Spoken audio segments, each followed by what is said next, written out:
course. All right, please welcome Jackson. He's going to be talking about apologizing today, so let's give him a round of applause.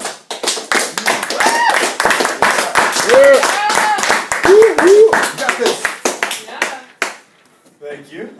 Yes, I did my presentation on apologizing and why is it important.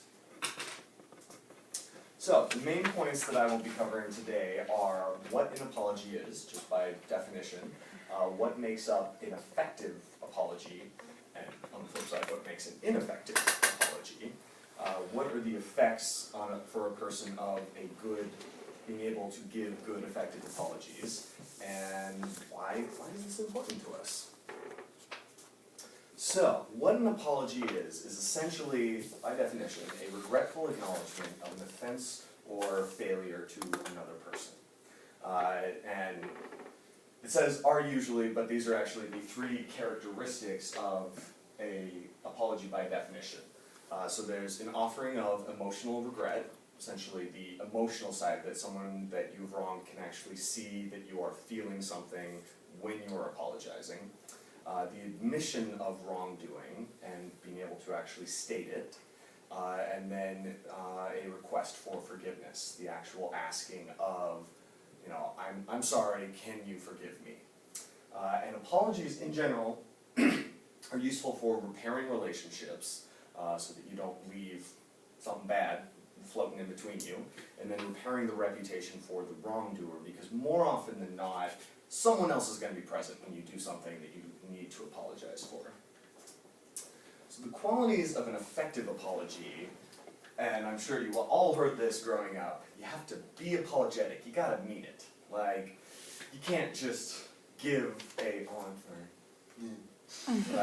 gotta actually mean it and feel it. Be able to specifically state the wrongdoing, clearly and concisely be able to say, this is what I did. And most importantly, at least in my eyes, is you have to acknowledge the legitimacy of the other person's feelings. The person that you wronged, you have to be able to make them feel like it's okay that they feel the way that they do in response to whatever it is that you did to wrong them. And expressing regret over the issue, which, to me at least, really goes into it, legitimizing their feelings over the issue. And beyond that, offering to correct the problem. You have wronged someone and you say, how can I make it up to you? How can I make it better for you to go above and beyond just the apology? So qualities of an ineffective apology. Saying I'm sorry a lot. How often does someone just talk to you and be like, oh, I'm sorry, oh, I'm sorry, oh, I'm sorry, and you're just kind of like, wow, that doesn't mean anything to me anymore. Like, you're not actually sorry at all. You say it every other sentence. Don't justify your behavior. Oh, I'm sorry, but this is why I did it, because it just negates the apology in general.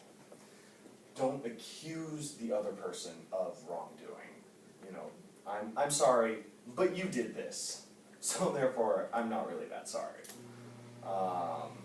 Don't minimize the effect on the other person's feelings. Again, you want to legitimize their feelings to really make them feel like you are sorry. If you minimize their feelings, then you are completely taking away the whole emotional side of apologizing.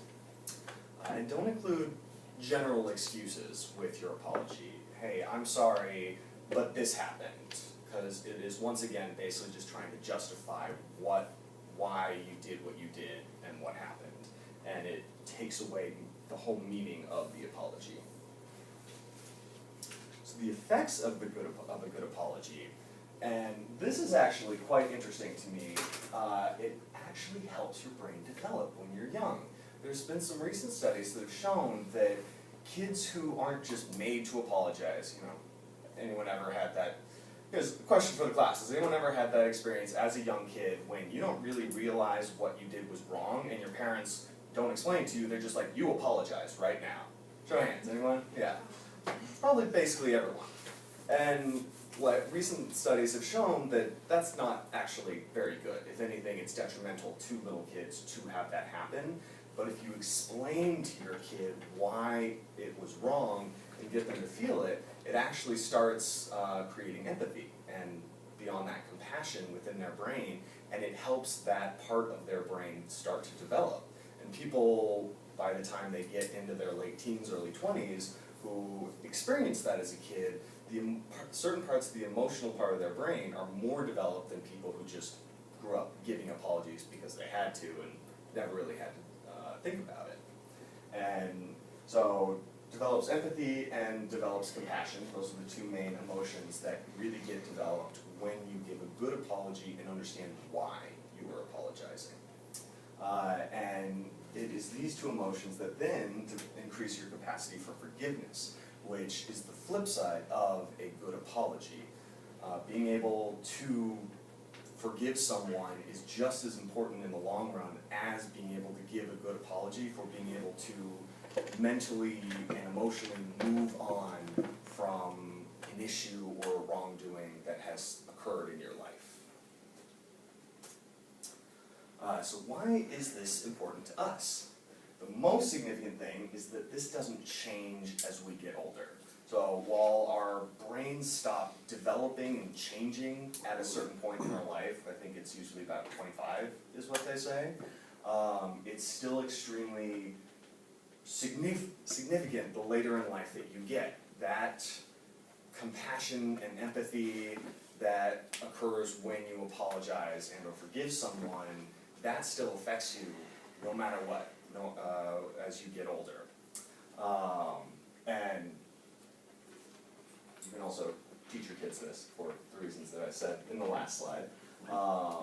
But the importance of it as you get older in terms of being able to forgive and apologize is that if you do not properly apologize to someone or are not able to forgive someone, then you stress out about that because there's an issue in your life. It creates emotional stress because you're holding on to these emotional feelings, these negative emotional feelings, because in the back of your mind it's, oh, I wronged this person, I feel bad about it, or oh, this person wronged me and I can't forgive them because they gave me a crap apology and didn't really mean it, and it all just kind of sits back there and you get really stressed out. So if you can give a good apology, you will be less stressed. And that's the psychological side of it. And in turn, if you are not psychologically stressed out, it actually you have a healthier, longer, happier lifestyle. People who have higher levels of empathy and compassion and exercise the ability to give good apologies and stuff actually do live longer, happier, healthier lives because they are not having all of this stress that is manifesting in them in unhealthy physical ways. And that's why I included this quote: the first to apologize is the bravest, the first to forgive is the strongest, and the first to forget, move on from this stuff, is the happiest. In conclusion, apologizing is good, and you should always practice it because it will literally help you live a longer, happier lifestyle. That's my citation. Thank you so much for listening.